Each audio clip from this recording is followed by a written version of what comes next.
State representative announcing a new bill designed to alert the public when a prisoner escapes. That's right. This comes after 19 investigates recently exposed inmates escaping and the Summit County Sheriff's Office failing to notify you and local law enforcement. 19 investigator Mike Mason broke this story. He has the very latest for us tonight.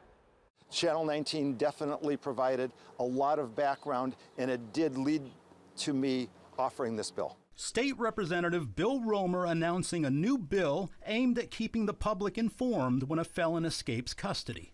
This comes after 19 Investigates recently reported at least 4 Summit County inmates have escaped custody this year alone. Highway Patrol says they were never notified as required by state law.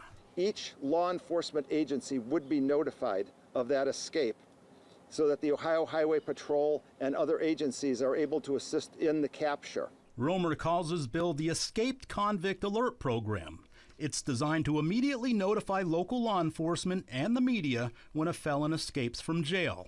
And the bill defines a felon as anyone convicted of or has pleaded guilty to a felony offense, and anyone indicted or charged with a felony. If you're an escaped felon, we want you returned to jail, and we want the public safe, and we want communication to all the appropriate law enforcement agencies. One escape involved Ransom Moffett. This past March, Moffett was cleaning the front lobby of the jail when he ran out the front door, bolted across the parking lot, and down the street. After Romer's press conference, the Summit County Sheriff's Office released a statement saying, in part, the incident was reported to local police and news media, with alerts issued on our social media. SCSO did send 19 News a press release about Moffett, but Highway Patrol says they were never notified.